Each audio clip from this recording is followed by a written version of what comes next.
अब हम कर रहे हैं कौन सा case? Object cases. Object cases में पहला केस बनता है विदाउट ऑब्जेक्ट,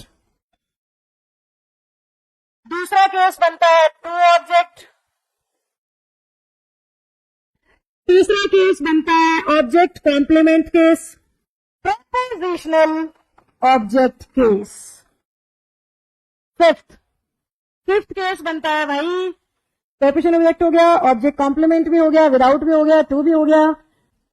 मैंने लिखा शी इज टीचिंग, तो मैंने बोला था ऑब्जेक्ट ना मिले तो क्या बना देना और पैसिव कर देना। It is being taught by हर, ये हमने किया है ना पिछले क्लास में।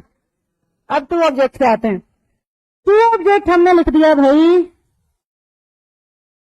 शी गेव मी, पैसों की बात करते हैं।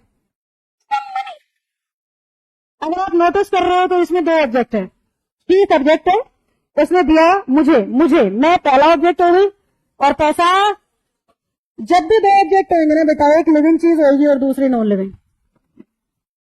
जब भी टू ऑब्जेक्ट होएगा नोटिस कर लेना, एक लिविंग की तरफ इशारा कर रहा होगा और एक, जैसे मी लिविंग है और पैसा, हम दोनों से पैसिव कर सकते हैं। बोर्ड पे ध्यान से देखो, some money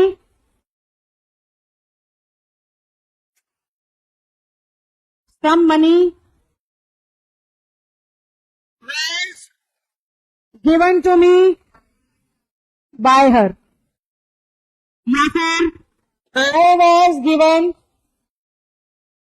some money by her।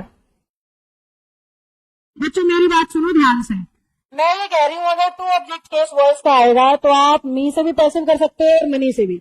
ऊपर मैंने मनी से किया है नोटिस करो, और नीचे मी से। दोनों में फर्क क्या पड़ रहा है? जब आप नॉन लिविंग से पैसिव करते हो तो आपको लिविंग ऑब्जेक्ट टू से जोड़ना पड़ता है। जब आप लिविंग से पैसिव कर रहे हो तो नॉन लिविंग जोड़ने के लिए टू लगाने की जरूरत नहीं है। बस ऑप्शन में ये ध्यान रखना है, अगर वो निर्जीव से पैसिव वाले ऑप्शन दे रहा है तो टू होना चाहिए, अगर वो सजीव से दे रहा है तो टू लगाने की कोई जरूरत नहीं है। क्या हमें बात समझ में आई?